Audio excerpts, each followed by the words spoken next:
네, 안녕하십니까. 토지스쿨 부소장 이효현입니다. 이번 영상에서는요, 토지 분석하는 방법이라고 제목을 정해봤어요.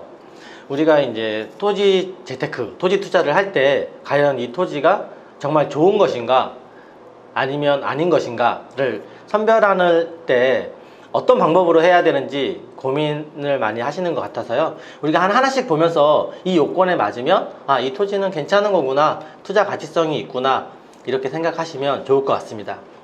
일단 바로 본론으로 들어가서요. 첫 번째부터 발전 계획이에요. 우리가 토지 투자, 재테크를 하려고 하는데 가장 중요한 게 그냥 어느 누가 좋다고 해서 그 지역을 보는 게 아니라 내가 찾아봐서 이런 지역에 이런 호재가 있구나, 이것을 이제 우리가 인지를 해야 되는데요. 그럼 어떤 지역에 어떤 호재가 있는가를 찾는 게 가장 중요하다고 생각이 듭니다. 그걸 알 수 있는 첫 번째로는 언론이나 이런 뉴스에서 어떤 지역에 어떤 계획이 있다, 많이 언론에 노출이 됩니다. 그래서 그런 수많은 뉴스들 중에서 이 호재의 그 규모라던가 아니면 그 호재까지 얼마만큼의 시간이 걸리는가, 그것을 내가 분별할 줄 아는 능력이 있어야 된다는 거죠. 사업마다 그 사업이 진행되고 완공되기까지 걸리는 시간이 각각 다릅니다. 그래서 그 시간이 조금 더 중요해서 빨리 대규모로 할 수 있는 데를 찾아야겠죠. 그래서 그런 지역에 어떤 호재가 있는지 일단 이거를 찾아야 되고요. 그 다음으로 이제 볼 수 있는 게 정부 정책 방향인데요. 우리가 이제 2030 국토개발계획 및 각 지자체마다 2030, 2025 이런 중요 업무 개발 계획이라고 있습니다. 그래서 이런 개발 계획 방향을 찾아서 철도가 어디가 뚫린다더라, 항만은 어디를 더 만든다더라, 고속도로는 어디서부터 어디까지 연결시킨다더라, 이런 내용들을 우리가 직접 찾아내서 어떤 지역이 가치가 있겠구나, 이거를 생각해야 된다는 겁니다. 그래서 이러고 지역을 찾았다면 그 다음으로 보셔야 되는 게 인구입니다. 누구나 다 아는 내용이지만요, 인구가 당연히 늘어나는 지역에 투자를 해야지 라고 생각만 하시지, 인구 늘어나는 지역이 어디지? 인구가 늘어나더라도 고용, 일자리가 많이 생산될 수 있는 젊은 인구가 많이 있는 데가 어디지? 어느 동네는 고령화 동네가 많던데, 이런 것들을 분별할 줄 알아야 된다는 거죠. 그래서 인구 현황 및 증감, 이런 추이를 분석할 줄 알아야 되고요. 그 다음에 인구 밀도, 인구가 모여 있는 곳이 있고 이제 분산되어 있는 곳이 있다는 얘기죠. 그래서 이제 모여 있는데, 집중적으로 밀도가 높은데, 이런데 주변의 토지가 아무래도 나중에 빚을 발할 확률이 높다. 그런 다음에 이제 이런 인구가 많은데 거래 추이 등 이런 거를 좀 살펴보셔야겠죠. 예를 하나 들어서 제가 용인시 인구 현황이라고, 제가 통계청에 들어가도 볼 수 있고요. 각 지자체 이제 홈페이지 들어가시면은 거의 웬만하면 다 통계라는 항목이 있습니다. 그래서 그 통계를 들어가시면은 인구 현황을 한눈에 볼 수 있게끔 표시해 주고요.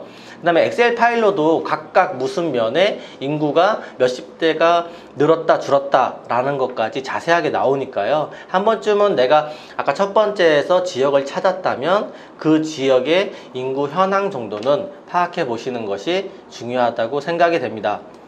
세 번째, 저렴하지는 않더라도 비싸게 사지는 말자. 어떤 말이냐면요, 그 지역을 찾고 인구도 늘어나고 괜찮아서 우리가 토지를 보는데, 솔직히 싸게 사는 거는 어렵다 할지라도 우리가 시세라는 게 있는데 그거보다 더 비싸게 사면 마음이 아프고 그만큼 또 시간을 기다려야 되는 거잖아요. 그래서 이 시세 조사라는 게 엄청 중요하고 가장 시간을 많이 투자해야 되는 부분 아닌가 라고 생각이 듭니다. 그 토지는 똑같이 같은 토지가 없기 때문에 시세가 조금 제각각이에요. 그래서 제각각이더라도 그래, 이 정도의 위치에 있는 토지라면은 이 정도 가격은 할 것이야, 이런 생각이 들려면은 많이 봐야 되겠죠. 그래서 토지 시세를 조사하는 방법 간단하게 오늘 얘기 드리자면요, 첫 번째로 공시지가 확인이에요. 공시지가를 확인한다고 해서 이 토지가 얼마다 라고 판단하는 기준은 될 수 없습니다. 공시지가는 세금을 걷기 위한 기준이 기준이 되는 가격일 뿐이거든요. 그렇지만 공시지가를 확인해서 해당 토지가 한 20년 동안 이렇게 추이를 보면 가파르게 상승하는 토지가 있고요. 좀 공시지가도 천천히 오른 토지가 있거든요. 아무래도 가파르게 좀 상승률이 큰 토지가 그래도 시세가 오르고 있구나, 이런 추이를 살펴볼 수 있으니까 공시지가 확인하는 것도 중요하다고 생각이 듭니다. 예, 공시지가는 국토교통부 들어가시면요, 여기 개별 공시지가 이런 데서 확인하실 수 있습니다. 그 다음에 이제 실거래가 조회인데요. 실거래가도 이 국토교통부에서 실거래가 공개 시스템이라고 해서 토지의 어떤 지역, 면, 리, 평수, 가격까지는 나오는데 정확한 지번까지, 주소까지는 나오지 않습니다.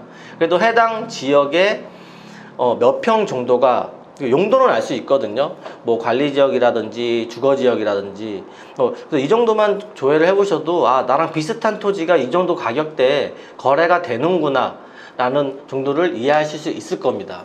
그래서 실거래가도 정확한 주소는 나오지 않으니 참고적으로 확인을 해 보시면 되겠고요.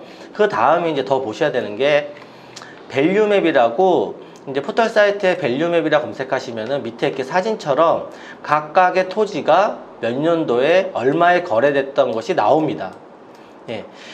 근데 여기서 한 가지 아셔야 되는 게, 이 밸류맵 시세가 뭐 정확하고 안 정확하고를 떠나서 이미 거래가 됐다라는 거는요, 과거의 시점의 가격인 거잖아요. 근데 우리가 보는 거는 지금 현재 미래의 가격을 생각하는 거지 않습니까?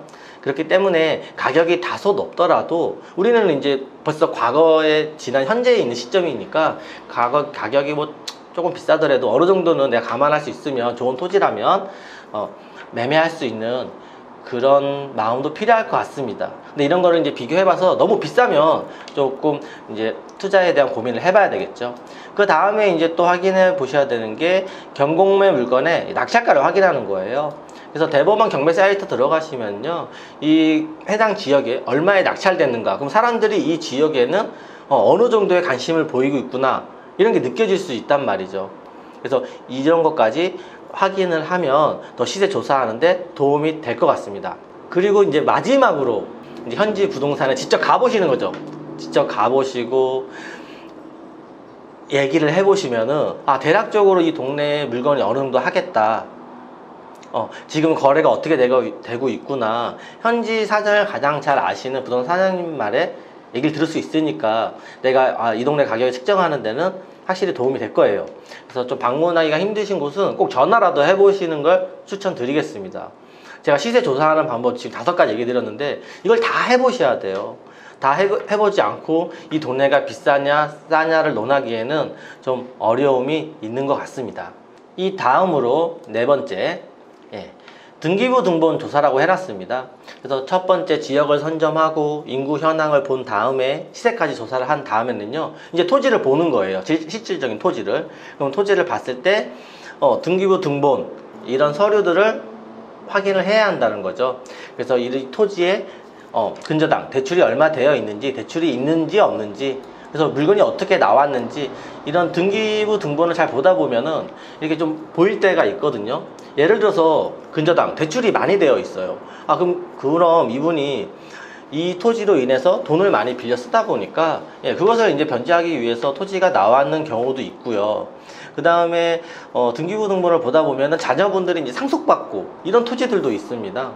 우리가 만약에 예를 들어서 이제 뭐 아버지가 돌아가셨는데 자녀가 셋이에요. 근데 해당 토지가 뭐 한 6억 정도 된다 라고 했을 때, 지분은 3명이 같이 상속을 받았으니 같이 갖고 있지만 각각의 이제 자녀분들은 각자 사정이 있지 않겠습니까? 그래서 2억씩 빨리 나눠서 이제 자기에 맞는 상황에 맞는 돈을 쓰려고 할 텐데요.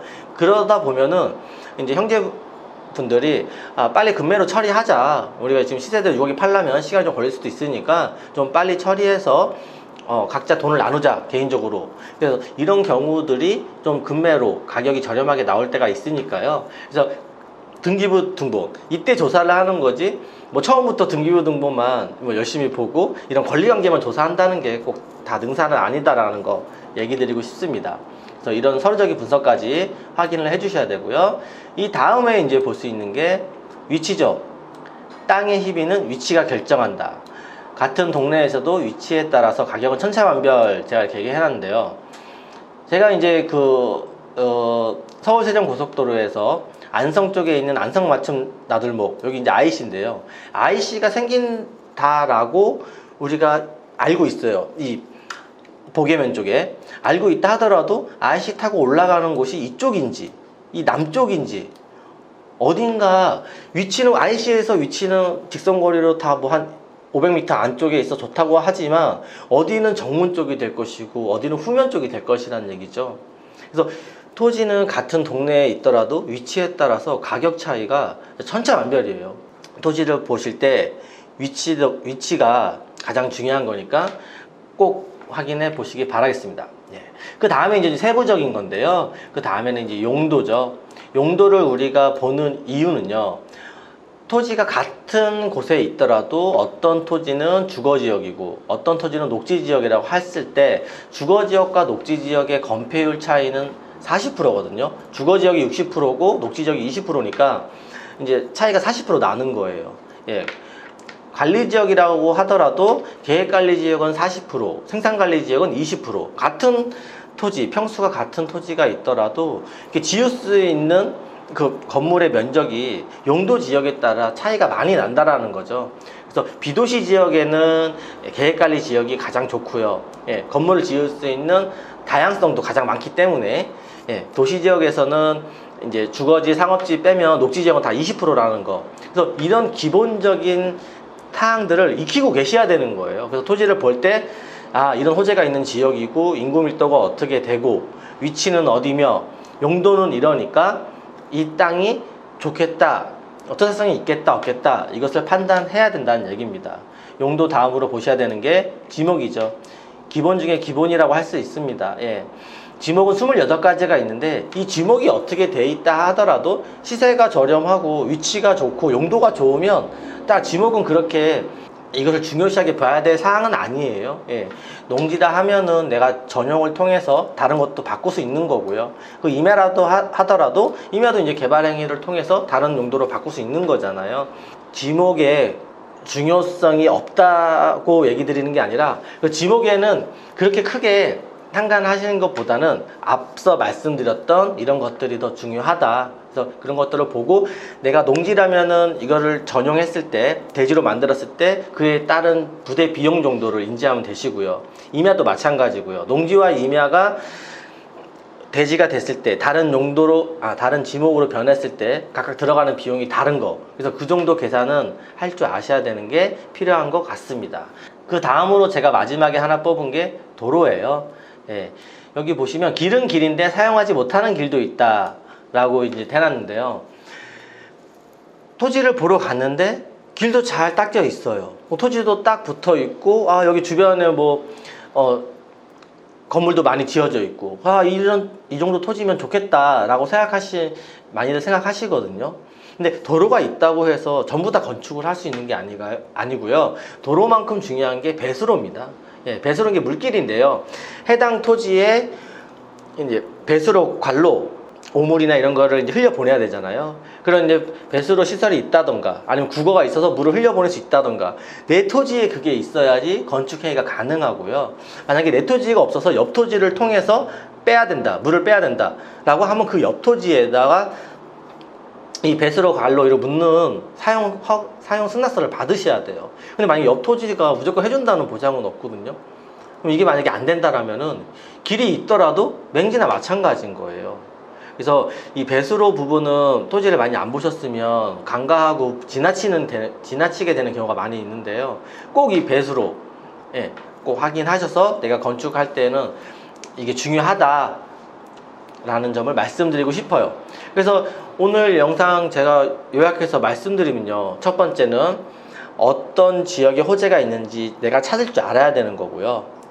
두 번째는 인구 추이가 어떻게 되는지, 인구 추이에서도 고령화층이 많은지 젊은 층이 많은지 이런 것도 판단을 해 보셔야 되는 거고요. 세 번째는 시세 파악하는 거. 시세 파악하는 다음에 등기부 등본 이런 서류적인 거 조사할 줄 아셔야 되고요. 그 다음에 해당 토지가 어디에 있는지 이 위치가, 이 토지의 위치가 어떤 역할을 하는지 이런 것까지 정확히 판단을 하셔야 되고, 그 다음에 이제 뭐 용도라든지 지목 기본적인 거 익히셔야 되고요. 마지막에 도로인데도 도로의 종류도 많고 도로도 사도도 있고 여러 가지 있지 않습니까?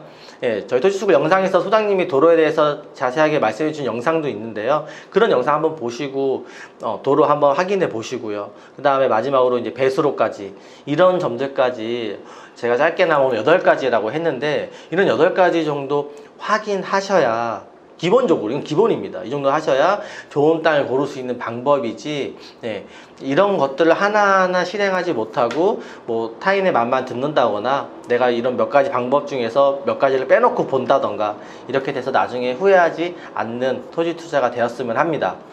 이번 영상에 보셨듯이 이번 8가지를 다 행하실 수 있으시겠어요? 네. 힘들다고 안 하지 마시고 하나씩 한번 해보셔서 공부한다는 생각으로요, 이 모든 거를 갖춰졌을 때 우리가 좋은 토지를 얻을 수 있는 길이 되지 않을까 합니다. 시청해 주셔서 감사드리고요. 다음에 또 좋은 영상으로 찾아뵙도록 하겠습니다.